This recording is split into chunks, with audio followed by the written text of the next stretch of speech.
মুর্শিদাবাদের পর এবার বীরভূম উড়িষ্যায় ফেরিওয়ালার কাজ করতে গিয়ে বাংলাদেশি সন্দেহে আটক ১৯ জন পরিযায়ী শ্রমিক। জানা যায় নলহাটি থানার শুক্রাবাদ গ্রামের ১৭ জন শ্রমিক এবং পাইকর থানা এলাকার ২ জন শ্রমিক অ্যালুমিনিয়ামের জিনিসপত্র ফেরিওয়ালা হয়ে বিক্রি করত উড়িষ্যাতে। বাংলা ভাষাতে কথা বলার জন্য বাংলাদেশি সন্দেহে আটক করা হয়েছে। দুশ্চিন্তায় রয়েছে পরিবারের লোকজন। পরিবারের লোকের অভিযোগ, তাদের সঙ্গে যোগাযোগ করতে দেওয়া হচ্ছে না।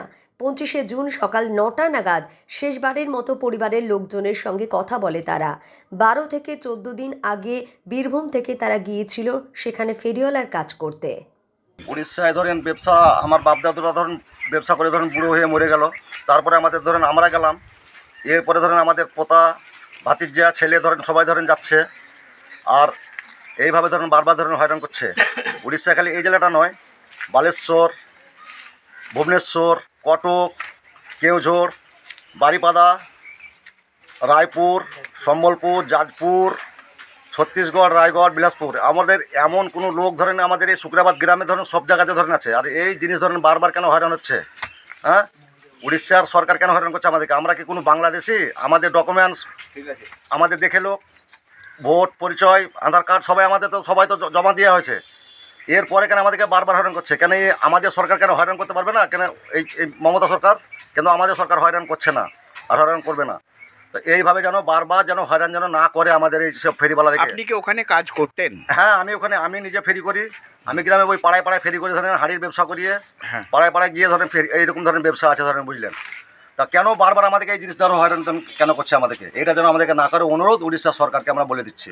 ঘটনা আজ হঠাৎ বিদেশ গেল, বাইরে গেল, বাইরে থাকা কোথায়? বাইরে ওই উড়িষ্যা, রেবনা ওইখানে হঠাৎ আটক করে। কোনো খোঁজ খবর পাওয়া যায় না, কিছু না। একদিন হঠাৎ করে আটক খবর এলো, এমনি এমনি ওদেরকে আটক করে আছে। এবার তো কে আটক করেছে? ওই পুলিশরা দিয়ে নিয়ে এবার কি করবো, কান্না কাটা করছি আমরা। এবার খুন খোঁজ পেয়ে না।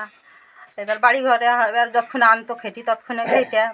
এবার সংসার চলে না, কী করবো, সব কান্না কাটা করছি। ছেলেপিলা স্কুল প্রাইভেটও যেতে পারে না, গরিব মানুষ। যতক্ষণে এনে দেয় ততক্ষণে খেয়ে। কি চাইছেন আপনারা? আমরা চাইছি যে তাড়াতাড়ি ছাড় পাই। কেন ওদেরকে আটক করলো? বাংলাদেশের গুলি ইয়ার লেগে ঝামেলা হয়েছে নাকি, বাংলাদেশ বলি। দিয়ে আপনারা কি কারো কাছে গেছেন যে ছাড়িয়ে দেওয়ার?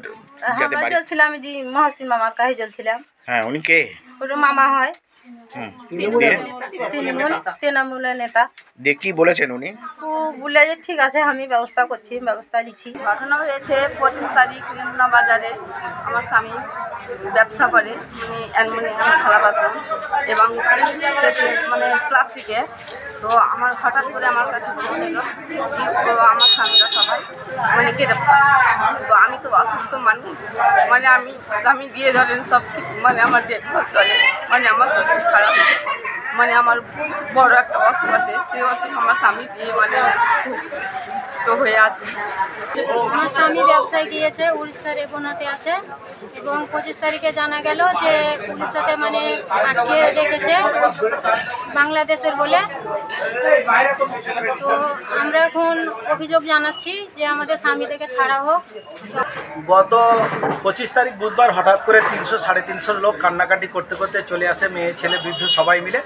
ওরা উড়িষ্যার বিভিন্ন জেলাতে, একদম বালেশ্বর থেকে, কেওঝর থেকে, নীলগিরি থেকে, তারা প্রচুর লোক সেখানে অ্যালুমিনিয়ামের বাসনপত্র এবং প্লাস্টিকের খেলনা এই তারা পেটের দায়ে ওখানে গিয়ে ব্যবসা বাণিজ্য করে।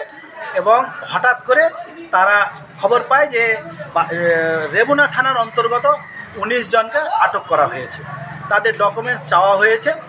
এরপরে আমি রেমুনার থানা প্রশাসনের কাছ থেকে ফোন সংগ্রহ করে বড়বাবুর কাছ থেকে জানতে পারি যে তাদেরকে বাংলাদেশি তকমা লাগানো হয়েছে এবং তারা এখন বর্তমানে বালেশ্বরে আছে।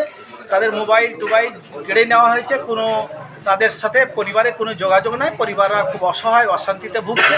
এই খবর পেয়ে আমি তাদের কাছে তাদের হয়ে আমি সমস্ত তথ্য ডকুমেন্টস সংগ্রহ করেছি এবং আমাদের তৃণমূলের ব্লক নেতৃত্ব থেকে শুরু করে এমএলএ, এমপি এবং রাজ্য স্তর পর্যন্ত পৌঁছে দিয়েছি। এবং সাথ সেখানে বিডিও এবং আমাদের নলহাটি থানার ওসির কাছেও আমরা পৌঁছে দিয়েছি। গভর্নমেন্ট টু গভর্নমেন্ট ভেরিফিকেশনের কাজ চলছে। আমরা আশা রাখছি আমাদের মাননীয়ার কাছ থেকে এই যে উড়িষ্যা সরকার হঠাৎ করে তাদেরকে বাংলাদেশি তকমা দিয়ে গরিব মানুষকে আটকে রেখেছে, এটা যাতে তারা খুব শীঘ্রই ছাড় পায় এবং তারা রুটি রোজগারের ব্যবসা করার সুযোগ পুনরায় ফিরে পায়। ভারতীয় সংবিধানের অনুসারে পশ্চিমবাংলার লোক সারা ভারতেই যেন তারা ব্যবসা বাণিজ্য সুযোগ পায়, এই আশায় রাখছি। আর যেহেতু গরিব পরিবার, তার স্বামীরা ছাড় পাবে, তারা হতাশায় ভুগছে, এটা আমাদের রাজ্য সরকারের কাছে মাননীয়ার কাছে আমরা আবেদন রাখছি। তারা আস্থাও দিয়েছেন, আমাদের স্থানীয় বিধায়ক অশোক চ্যাটার্জি মহাশয় আস্থা দিয়েছেন। বিষয়টা একদম তৃণমূলের নিম্ন স্তর থেকে উচ্চ স্তর সবাই দেখছেন। তা আমাদের দুঃখের বিষয় যে বাংলা ভাষায় কথা বলার জন্য আর এই যে আমাদের তৃণমূল কংগ্রেসের এখানে রাজ্য সরকার বলে উড়িষ্যা সরকার এইটা করেছে আটক, এটা আমরা খুব দুঃখিত। এটা অসাংবিধানিক, এর আমরা ফায়সালা চাই, এর আমরা মুক্তি চাই, যাতে এরকম আর না হয়।